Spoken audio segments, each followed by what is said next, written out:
মুশরিকদের একজন সর্দার উকবা ইবনে সামিতকে কেন্দ্র করে এই দুইটা আয়াত নাযিল করে দিলেন। উকবা ইবনে সামিত তিনি বড় ব্যবসায়িক এবং তিনি সফর করলেন। সফর করে আসার পর তার একটা নিয়ম নীতি ছিল যে আমি আসার পর আমার কওমের লোকেদেরকে নিয়ে, আমার আত্মীয় স্বজনদেরকে নিয়ে তারা একটা বড় একটা মেজবানি, বড় একটা অনুষ্ঠান করে। অনেক সময় আমাদের মধ্যে দেখা যায় যখন সময় হয় আমাদের আত্মীয় স্বজনদেরকে নিয়ে, বাড়ির মানুষদেরকে নিয়ে, আত্মীয় স্বজনদেরকে নিয়ে অনুষ্ঠান করি কিনা? আছে না? ভাই বেরাদার, ছেলে সন্তান, মেয়েদেরকে নাইনাত করে নিয়ে ভালো একটা খাবার আয়োজন করে, একদিন বা 2 দিন আয়োজন করে, সুন্দর করে আয়োজন করে। উকবা ইবনে সামিত সফর থেকে আসলেন। আসার পরে তিনি একটা খানার মেজবানির আয়োজন করলেন। ওই আয়োজনের মধ্যে তিনি চিন্তা করলেন আল্লাহর নবী, বিশ্ব নবী যারা মুহাম্মদুর রাসূলুল্লাহ সাল্লাল্লাহু আলাইহি ওয়াসাল্লামকে আমার অনুষ্ঠান আয়োজনের মধ্যে তাকে আমি একটু দাওয়াত করব, আমন্ত্রণ করব, অতএব আমার এই মেজবানির মধ্যে বরকত দিবেন কে? এই চিন্তা ধারণা করে আল্লাহর নবীকে দাওয়াত দিলেন। দাওয়াত দেওয়ার পর আল্লাহর নবীর সামনে যখন খানা আনলেন, আনার পর আল্লাহর নবীর সামনে সর্বপ্রথম দিলেন। আমরা যখন কোনো অনুষ্ঠান করি সর্বপ্রথম চিন্তা করি আগে উলামায়ে কেরামদেরকে খাওয়াই, আলেমদেরকে খাওয়াই, এরপরে আমরা বসবো, এরকম চিন্তা করি। তখন উকবা ইবনে সামিত বললেন যে আল্লাহর নবীকে আগে দেই। দেওয়ার পরে খানা যখন সামনে আসলেন, আল্লাহর নবী ডেকে বললেন, উকবা ইবনে সামিত, তোমার খানার মধ্যে আমি অংশগ্রহণ করব, তবে আমার একটা শর্ত। 1 নাম্বার শর্ত হলো তুমি আমার হাতে বায়াত গ্রহণ করে, আমার হাতে হাত রেখে কালেমা করে মুসলমান হতে হবে। যদি তুমি মুসলমান হও তাহলে আমি তোমার এই অনুষ্ঠানের মধ্যে, খানার আয়োজনের মধ্যে আমি অংশগ্রহণ করব।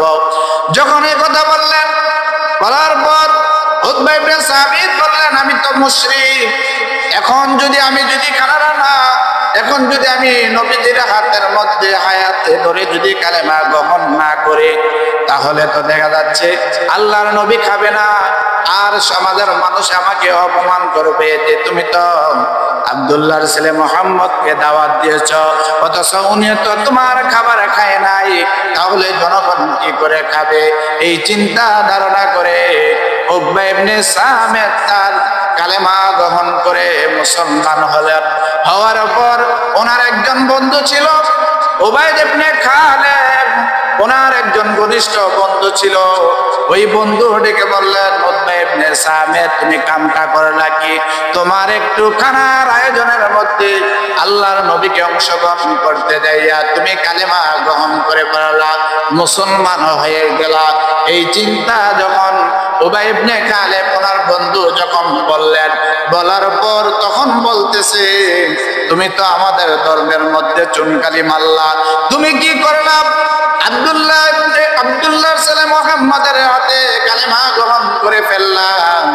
তখন উবাই ইবনে খালেদ ডেকে বললেন, তোমার খানা আমরা খাবো না যতক্ষণ পর্যন্ত আব্দুল্লাহর ছেলে মুহাম্মদের কালেমা তুমি ত্যাগ করে না আসবা। তখন উকবা ইবনে সামিত মুশরিকদের সর্দার, তিনি বললেন, আমি মুসলমান হয়েছি শুধু আমার খানাটা আব্দুল্লাহর ছেলে মুহাম্মদের অংশগ্রহণ করার জন্য। নাউজুবিল্লাহ। ভিতরে কেমন মুনাফিকি ছিল যে আমি শুধু কি মুসলমান হয়েছি, আল্লাহর নবী যেন আমার খানার মধ্যে অংশগ্রহণ করে, এই জন্য আমি কি মুসলমান হয়েছি, প্রকৃতভাবে মুসলমান হয়েছি। উবাই ইবনে খালেদ ডেকে বললেন, যদি তাই হয় আমরা বিশ্বাস করি না, আমরা তখনই বিশ্বাস করব যখন তুমি তাই আব্দুল্লাহর ছেলে মুহাম্মদুর রাসূলুল্লাহ সাল্লাল্লাহু আলাইহি ওয়াসাল্লামের মুখের মধ্যে যখন থুতু মারবা, তখন আমরা বুঝতে পারবো আসলে প্রকৃতভাবে তুমি আর কালেমা পড়ো নাই। তিনি তাই করলেন। উকবা ইবনে সামিত তিনি চলে গেলেন। যাওয়ার পরে আব্দুল্লাহর ছেলে মুহাম্মাদুর রাসূলুল্লাহ সাল্লাল্লাহু আলাইহি ওয়াসাল্লামের চেহারার সামনে যাইয়া ওনার মুখের থেকে থুতু নিয়া আল্লাহর রাসূলের মুখের মধ্যে থুতু মারলেন।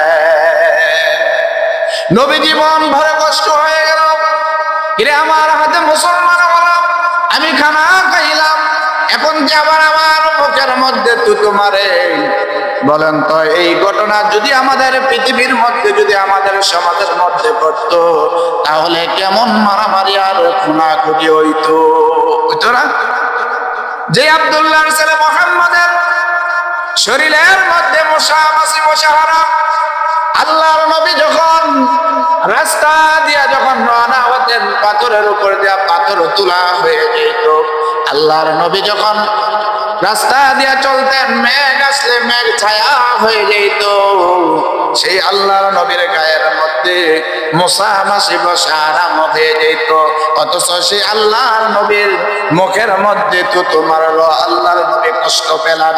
কষ্ট পাওয়ার পর ওই যে আল্লাহ তাআলা নবীকে সান্ত্বনা দিয়ে বলেন, নবী হে, আপনি কষ্ট নেবেন না, তারা দুনিয়া এবং আখিরাতে লাঞ্ছনার পাত্র আপনি সূচকে দেখতে পাবেন।